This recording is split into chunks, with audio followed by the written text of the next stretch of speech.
Swastiastu. Perkenalkan, nama saya Gusti Aidi Prasatwika, nomor absen 6. Di sini saya bertugas sebagai pengedit video. Om Santi Santi Santi. Om Swastiastu. Perkenalkan, nama saya Gusti Nadia Mayani, saya nomor 7. Saya bertugas sebagai mencari materi dan pengisi suara. Om Santi Santi Santi. Om Swastiastu. Perkenalkan, nama saya Nika Dek Dianitari, nomor absen 26. Di sini saya bertugas sebagai pencari dan juga meringkas materi. Hai semuanya, selamat datang dalam presentasi kelompok 6. Semoga semuanya dalam keadaan baik ya. Kalian semua pasti udah pernah dengar dong tentang Perhimpunan Indonesia. Perhimpunan Indonesia adalah sebuah organisasi yang didirikan oleh anak bangsa pertama di negeri Belanda, yang memakai istilah Indonesia dan menempati posisi yang cukup krusial, sehingga menjadi salah satu organisasi pelopor kemerdekaan Indonesia di kancah internasional. Pada tanggal 25 Oktober tahun 1908 di Ladian, Belanda, Perhimpunan Indonesia didirikan oleh Raden Mas Panji Sosrokartono, Raden Husein Jadiningrat, Raden Mas Noto Suroto, Raden Adipati Noto Diningrat, Sultan Kasayangan Soripada, Raden Adipati Arya Purbanegoro Sumitro Kulopaking, dan Apitule, yang pada masa itu menjadi mahasiswa Indonesia yang belajar di negeri Belanda. Didirikannya Perhimpunan Indonesia ini bertujuan untuk dijadikan sebagai wadah bertukar ide tentang situasi sosial dan kebudayaan di Indonesia, serta untuk menyadarkan mahasiswa agar mempunyai komitmen yang bulat dan memiliki kesadaran maupun semangat dalam persatuan dan kemerdekaan Indonesia. Sebelumnya, organisasi ini bernama Indies Vereniging yang kemudian pada tahun 1922 diubah menjadi Indonesia's Vereniging dan pada tahun 1925 kembali diubah menjadi Perhimpunan Indonesia atau yang disingkat PI. Perubahan nama tersebut juga berubah nama majalah mereka yang terbit sejak tahun 1916 dengan nama Hindia Putra menjadi Indonesia Merdeka. Ada 4 pokok pikiran dalam ideologi Perhimpunan Indonesia yang dikembangkan sejak pemulaan tahun 1925. Keempat pokok pikiran itu selanjutnya menjadi asas perjuangan PI, yaitu yang pertama, kesatuan nasional, yaitu perlunya mengesampingkan perbedaan-perbedaan berdasarkan daerah dan perlu dibentuk suatu kesatuan aksi melawan Belanda untuk menciptakan negara kebangsaan yang merdeka dan bersatu. Yang kedua, solidaritas, yaitu perlu didasari adanya pertentangan kepentingan yang mendasar antara penjajah dan yang dijajah, dan kaum nasionalis harus mempertajam konflik antara orang kulit putih dan sawo matang.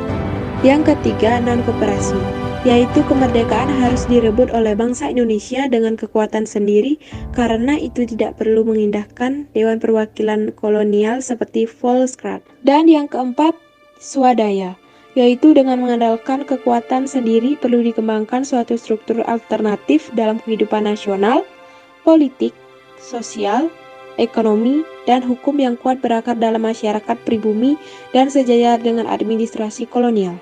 Pada mulanya, Perhimpunan Indonesia hanya bersifat sebagai organisasi sosial yang berjuang untuk mengurus kepentingan bersama orang-orang Indonesia yang berada di negeri Belanda. Namun, hal itu berubah semenjak kedatangan 3 tokoh Indies Partij di negeri Belanda pada tahun 1913 sebagai orang buangan yang membuat unsur politik mulai masuk dalam organisasi PI. Adapun peranan penting PI terkait pergerakan di Indonesia yaitu 1. PI berperan sebagai pendobrak psikologis dan kekuasaan dengan sistem kolonial. 2. PI berperan sebagai ideologi sekuler yang mendorong semangat dalam kebangsaan. 3. PI berperan sebagai penyatu unsur golongan dan organisasi. 4. PI menggunakan kata Indonesia sebagai bentuk pengembangan jati diri nasional. 5. PI menjadi organisasi kebangsaan orisinil dalam membuat ideologi Indonesia untuk merdeka. Setelah Perang Dunia I, jumlah mahasiswa Indonesia yang belajar ke negeri Belanda semakin banyak. Hal ini mempengaruhi perkembangan Perhimpunan Indonesia serta semangat nasionalisme anggotanya yang semakin kuat sehingga sifat organisasi ini beralih ke organisasi politik. Dalam organisasi ini, mereka tidak hanya sekedar menuntut ilmu, akan tetapi juga harus berjuang memikirkan nasib bangsanya. tahun 1923, PI mengeluarkan Deklarasi Perhimpunan Indonesia yang dimuat dalam majalah Hindia Putra yang telah diubah menjadi Indonesia Merdeka. Deklarasi tersebut berisi masa depan bangsa Indonesia semata-mata terletak pada adanya bentuk pemerintahan yang bertanggung jawab kepada rakyat dalam arti sebenar-benarnya. Setiap orang Indonesia haruslah berjuang demi tujuan ini dengan kekuatan dan usahanya sendiri. Hanya dengan persatuan yang erat di antara putra-putri Indonesia saja yang dapat menuju ke arah tercapainya tujuan bersama. Deklarasi PI tersebut kemudian berkembang menjadi arah dasar PI dan kemudian menjadi Manifesto Politik PI 1925. Manifestasi politik sendiri merupakan suatu pernyataan terbuka tentang tujuan dan pandangan seseorang atau suatu kelompok terhadap masalah negara. Adapun isi dari manifesto politik tersebut yaitu 1. Rakyat Indonesia semata-mata diperintah oleh pemerintah yang mereka pilih sendiri. 2. Dalam memperjuangkan pemerintahan sendiri diusahakan tanpa bantuan dari pihak manapun. 3. Untuk mencapai tujuan bersama itu, semua unsur perlu persatuan yang seerat-eratnya. Manifesto Politik PI 1925 ini kemudian disebarluaskan di Eropa, serta perkumpulan pelajar dan mahasiswa dari negeri-negeri jajahan di Asia Afrika. Dalam Kongres ke-6 Liga Demokratik Internasional, pada bulan Agustus tahun 1926 di Paris, Hatta tampil sebagai pembicara dan secara tegas menyatakan tuntutan kemerdekaan Indonesia. Pada Kongres Liga tahun 1927 di Berlin, PI mendapat dukungan dan simpati untuk kemerdekaan Indonesia dari peserta Kongres Liga. Hal ini menyebabkan PI dinyatakan sebagai organisasi terlarang di Belanda. Dituduh dengan tulisan mengasut di muka umum untuk memberontak terhadap pemerintah. Hatta dan kawan-kawan, Nazir Pamuncak, Abdul Majid Jodiningrat, dan Ali Sastroamidjojo dipenjara dari 10 Juni 1927 sampai 8 Maret 1928, di mana pada saat pengadilan kemudian menyatakan bebas.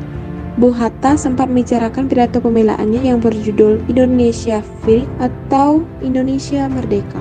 Di masa krisis dunia pada tahun 1930, Perhimpunan Indonesia mengalami kemunduran dan semakin lama semakin tidak terkenal lagi. Hal ini disebabkan terutama oleh banyaknya tokoh Perhimpunan Indonesia yang kembali ke Indonesia. Sejak tahun 1930 juga, majalah Indonesia Merdeka dilarang masuk ke Indonesia.